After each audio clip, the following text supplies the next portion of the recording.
So I'm not sure if this is still recording or not. But yeah, we'll keep recording it.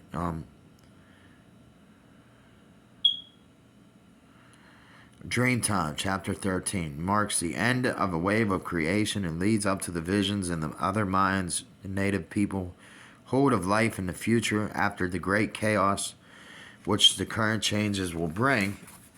A new era which the Mayans called the 13 heavens, a time of love and peace. So we talked about the 9 hells. So this 2021, we're now into this, the 13 heavens, a time of love and peace. So the second part of this book contains a lot of detailed information, the 20 sun symbols, the 13 numbers, the sun year calendar, the Venus calendar, calculations, etc., as well as tips of applying this knowledge in our everyday life, calculating our present Mayan birth sign, and the contributions of the experiences and prophecies of other ancient people. Okay. All ancient peoples and cultures speak of the same wisdom and deep knowledge, the all-encompassing web that connects everything. The Mayans stand and speak for all ancient people on this planet. Okay, so this is guidance right here. This is what it says here. Here we shall set forth the revelation, declaration, and narration of all that was hidden. This is Popol Vuh. Okay. So I seen this thing like this, and I couldn't help but notice. I seen something on this that this was like on a billboard. I was looking at it, and it said the Nemean lion, and I'm like, what is that? And it had everything to do with Samson. Okay, Shimshon. So the Mayans believe in free will. Okay, they believe in free will, and the soul chooses to come. So how can it be that he say he cannot go home? Is this not a personality decision made in this manifested reality? It is an eternal level decision that is made by an all-knowing self. Know thyself. They believe in a natural way to exit the human experiences by exercising one's free will and choice. See, it's man's divine right. It's man's God-given right to have freedom, to have free choice. You know? And we are all here in a learning process. Okay? All here on a journey.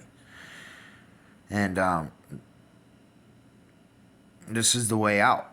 This is the way out. At about age 120 or 30, when a person gets excited about returning to forever, and after asking oneness in its highest good, they call for a party, a celebration of their life.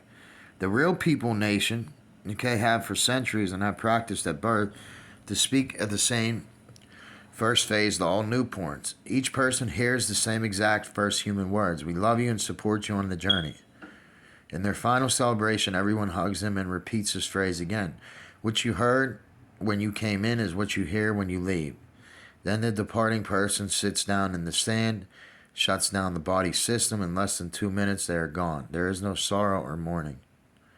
When we question where we have come from and where we are going, we often flounder.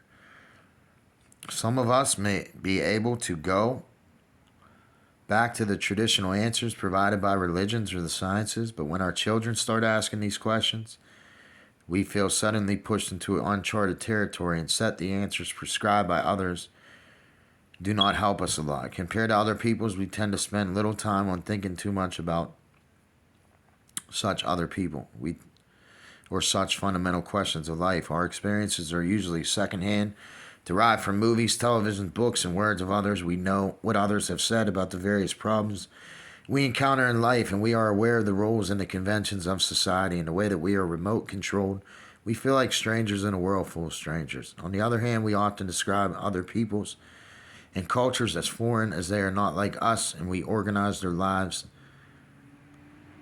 to our preconceptions. But the descendants of the ancient peoples consider modern men and women forgetful. They see us as people which no longer know who they are and their purpose is on earth.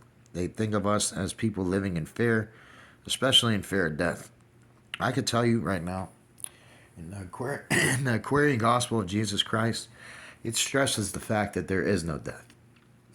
Not in the way that you see it or understand it.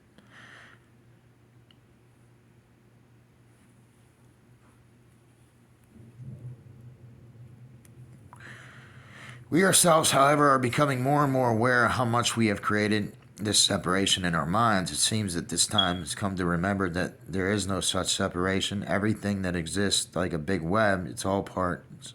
All its parts are interconnected. When I think of this web, I think of the brain. Okay.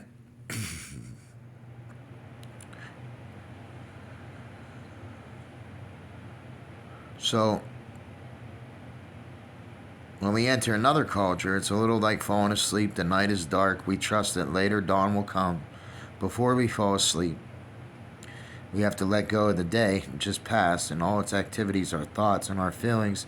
If we are unable to let go, night will be a long and agonizing time that seems to be never ending. On the other hand, after a deep, restful sleep, we can awaken to a new day filled with renewal of possibilities. So ancient peoples know that while we are sleeping and our dreams return to where we came from. The Aborigines and Native people call this dream time or the cosmic web, the place where we weave the reality of our lives and our world. Actually, there is no real difference between dream time and being awake. They are simply two different aspects of our existence. So a man once told me, a Hopi man once said, you know, the spirit world is no different from this world. Okay? It's just that when we enter into the spirit world, it's like the road to awe. You see, death is the road to awe. And it's really a beautiful thing that it's a beautiful thing when you realize it, but it's a disturbing thing at the same time when you realize, hey, you died, you know. But it's you got to fight. You got to fight to stay alive. You got to fight to keep your dreams alive and things like that. So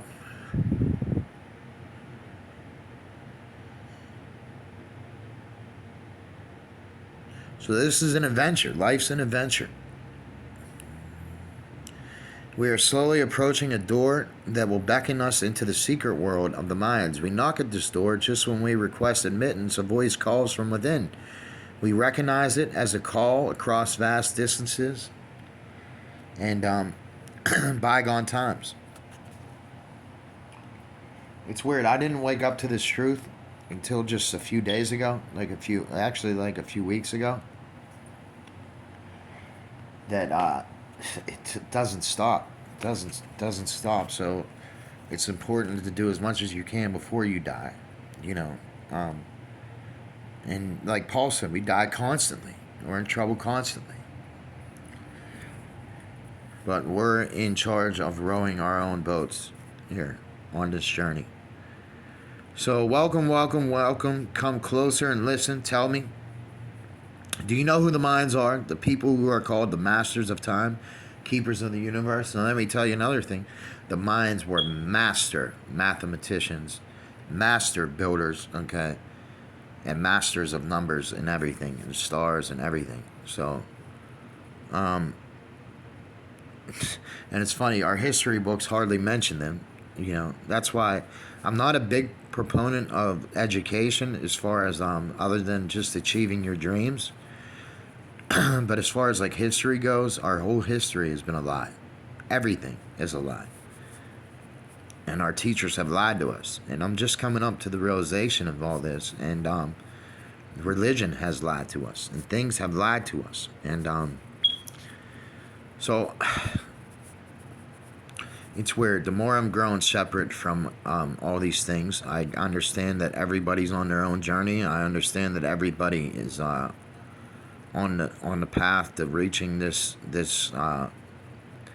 end of our journey, you know, or some people are just starting their journey, and some people are still growing in all different places. So you think the Mayans disappeared long ago, yet they are coming back right now. Come closer, enter into the world of wisdom, enter our world and yours, and welcome. Okay, page 23. The door opens. We find ourselves in a passage leading to the most fascinating cultures of the world. Okay, the adventure begins.